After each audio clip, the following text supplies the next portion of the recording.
Welcome back, guys. The second leg of the round of 16 is starting tomorrow. Today is Monday, and I am so excited to talk about the UCL predictions today because I love predicting before the games because you guys get to see the ball knowledge that your boy has. You know what I'm saying? So, all right, this is what we're going to do. We're going to start off by going by every single game. We'll talk about, each game individually, what happened a little bit last game, and then what I think is going to happen this game. So with that being said, let's start off with Bodo against Sporting. Now, Bodo, I've heard that apparently they have someone in their staff now that used to go to war. I think he was a previous soldier. He was a ex something in the I don't know exactly what type of soldier he was, but he's a veteran. And he has worked with the psyche of Bodo's players. And I think that's sick. I think that's awesome. I think that is something that they need because what I've been hearing is that this guy has been basically telling them that the pressure that they think they feel on while they're playing in the UCL is not as bad as something that he's gone through, basically. So he's basically teaching them how to rewire their brain so that they're not worried going into these games about, wow, like these players are these top-notch players and I'm going up against them, and am I going to be able to be, worthy and capable of handling that kind of pressure against them? At the end of the day, a lot of the game is mental. If you believe you are supposed to be there, you're going to do well. If you go into a match and you're super nervous and you're thinking you're undeserving and unworthy, that will play in your psyche in the middle of the game because the confidence is a huge factor in playing. So I think it's sick. I think Bodo easily goes on to the next round. I don't see Sporting making any sort of comeback. If I had to guess, I'm probably going to say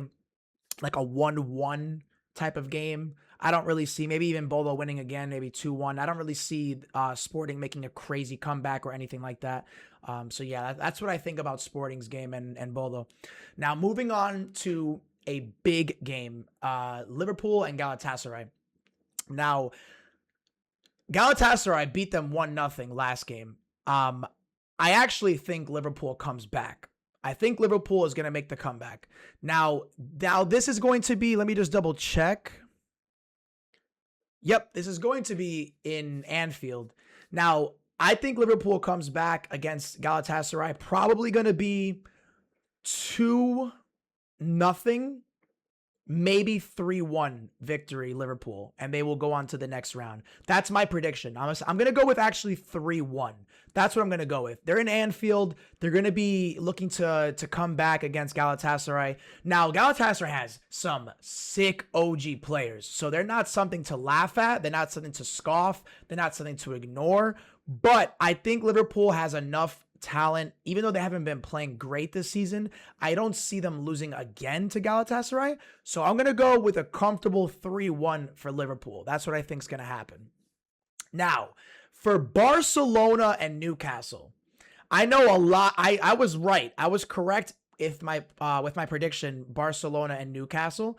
The first leg, I said that Barcelona was not going to do well because of injuries, because of the fact that they had not played well in the last couple of away games in the UCL, and they had gone up against Atletico Madrid and Athletic Club. So it was a hard couple of games leading up to that Newcastle. And with the list of injuries, the list of fatigue, what happens is when you're playing a Prem team that has such good fitness and, the Prem is known for their physicality, you're not going to just be able to run through them, especially at their home. So I was expecting something on the likes of a 1-1, which is exactly what happened. So I'm very happy that happened. But now my prediction is going to be that Barcelona wins comfortably. I believe Barcelona is going to spank Newcastle leading into the next game in Camp Nou. I think it's going to be somewhere around 2-3-0. I think it'll be around there. I think Rafinha's in form now with that hat trick he just had. Lamine will definitely play a better game against Lewis Hall. I thought Lewis did a great job, but I don't think he's going to be in a position where he's going to clamp up Lamine 2 games in a row, especially in Camp Nou. Rafinha played a great game leading up over the weekend. He had a hat trick. Yeah, he had 2 PKs in his hat trick, but he still played well. I mean, you'll take the hat trick if you could. Doesn't really matter at the end of the day. Sometimes it happens. Sometimes the hat trick comes from 2 PKs. And then the other times you got Valverde this type of hat trick where he just goes absolutely nuts. It happens, you know? But a hat trick is a hat trick. So that's going to lead into the next week's UCL for Newcastle. They're going to lead in, you know, comfortable and confident that they have this.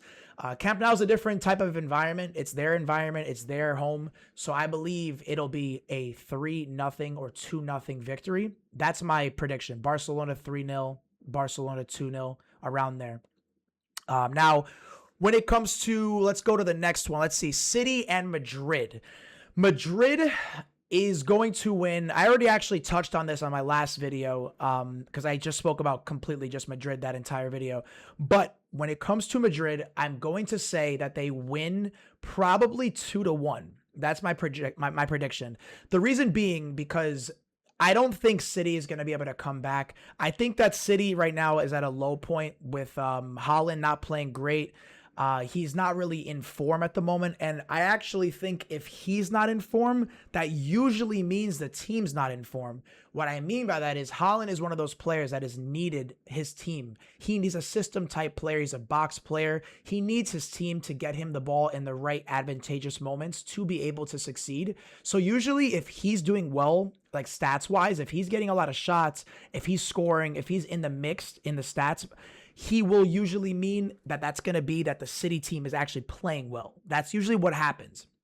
So the fact that he isn't playing well, they just tied West Ham, which basically gave Arsenal the Prem this past weekend.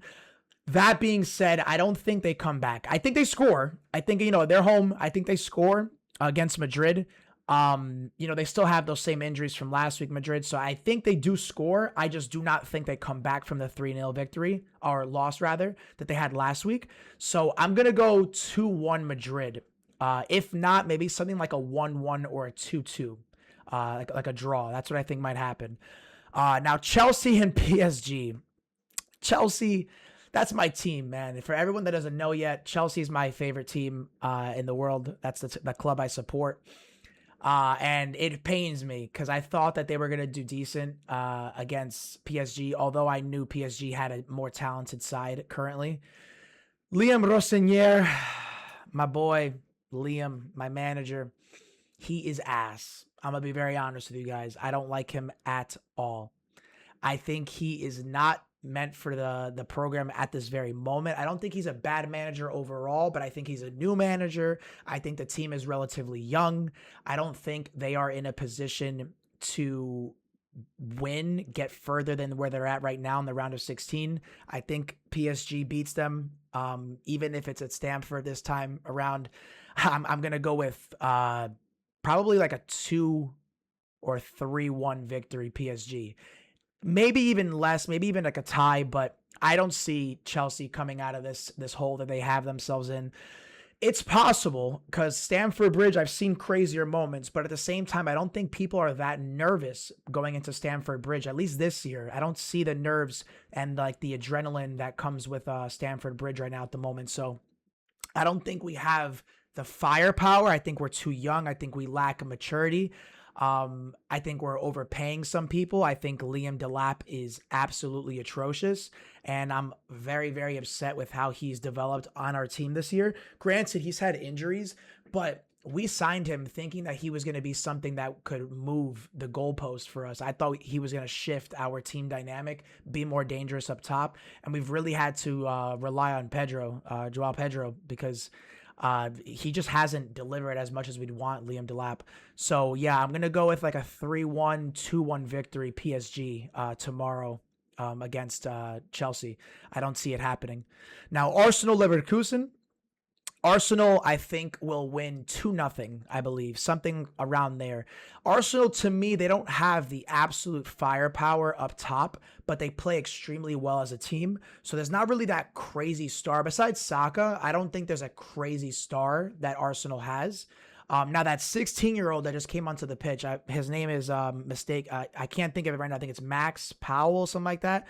He's doing very well, and he's been a star that Arteta has talked about leading up the last 2 years that he's coming. Now he's 16, and I saw over the weekend his goal and assist that he had. So I'm very impressed with a 16-year-old that goes on the field and immediately makes an impact. I don't know if he'll play him. He might, depending on how the game goes.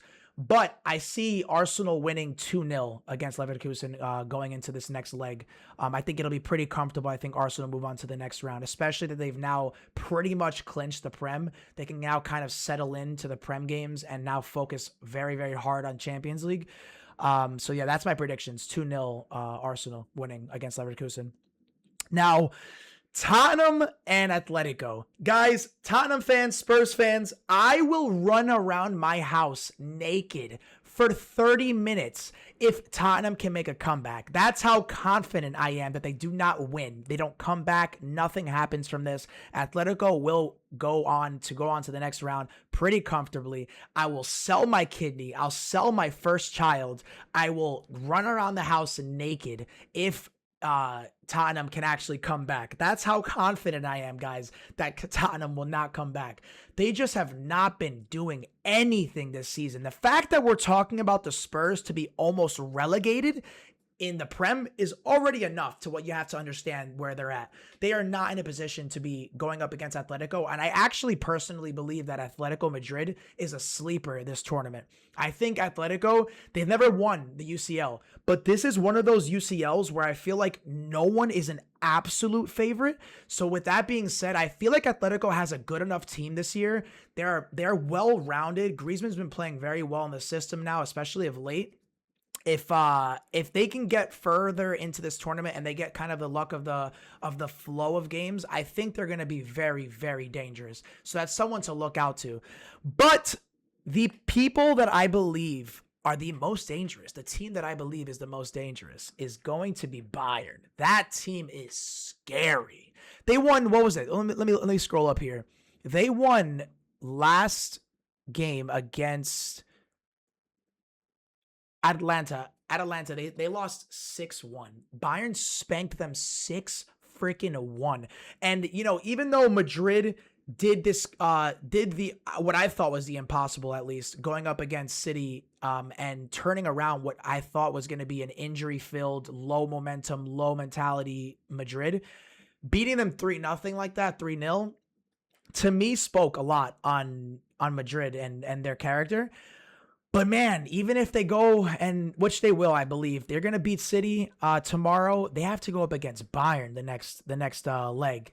And that's going to be crazy in the quarterfinals. I don't know. I think that's going to be an insane game. I think Bayern wins that, to be honest with you, because Bayern is very, very scary at the moment. They are a team that you have to give your absolute effort if you want to go up against them and win. I feel like I have to sneeze right now. It's not coming. All right, we're good. I didn't get a sneeze in there. Let me just take a quick sip of my coffee. So yeah, guys, that is my predictions. I'm going to go Bayern, Atalanta, probably 2-0 victory Bayern, maybe 3-0 if they're trying hard, but I don't really see the purpose of them having to try hard in these kind of games, especially because they want to save up their players for the next round. So I maybe see first half, they probably try to give it to them, maybe like 1 or 2 goals in the first half, and then they'll probably just sit up the rest of them and rest up. So I don't see a crazy score from Bayern's end. So yeah, and then Atletico Madrid, again, same kind of concept. I don't think they're going to go that hard, having to defend that 3-goal difference that they had against them. I'm going to say probably around another 2-1 Atletico, 2-0 Atletico Madrid. So yeah, that's my predictions. What do you guys think is going to happen though? I'd love to hear your comments because I love debating this sport. I think it's so much fun and I'm hoping my predictions come true. So yeah, let's recap this, right? We're going to go with, these are my UCL predictions for the second leg, coming up. My second leg predictions for the UCL is going to be like this. Chelsea get knocked out, probably going to be a 2-1, 3-1 PSG victory. In the second leg. Sporting gets knocked out from Bodo. Bodo's probably going to win 2-1, I would assume, something like that, maybe a 1-1 draw. Madrid is going to knock out City, probably a 2-2, 2-1 Madrid, maybe a 1-1 draw, something like that. I believe Barcelona will comfortably beat Newcastle in the Camp Nou 3-0. That's probably my prediction. 3-0 or 2-0 will probably be Barcelona's victory. I believe Liverpool beats Galatasaray and goes on to the next round. Probably a 2-0, 3-1 victory, Liverpool. Bayern easy going to go to the next round. Probably a 2-0 situation because they don't need to play too many of their starters, or, they can rest up a lot of their players. Atletico Madrid, I believe, is a comfortable 2-3-1 victory, probably 2-0, maybe something like that. Arsenal will win 2-0 against Leverkusen. I think, they had a tough outing against them the first time, but now this time going into the next leg, they're going to be prepared, especially with the fact that the Prem, they're more settled now that West Ham and City drew over the weekend. So I think they'll have a 2-0 comfortable win. And Chelsea's gone. With that being said, guys, that is my predictions. I hope you guys enjoyed this video. Please like and comment and subscribe if you haven't already done so. And I'll see you guys after these games. Let's see what happens.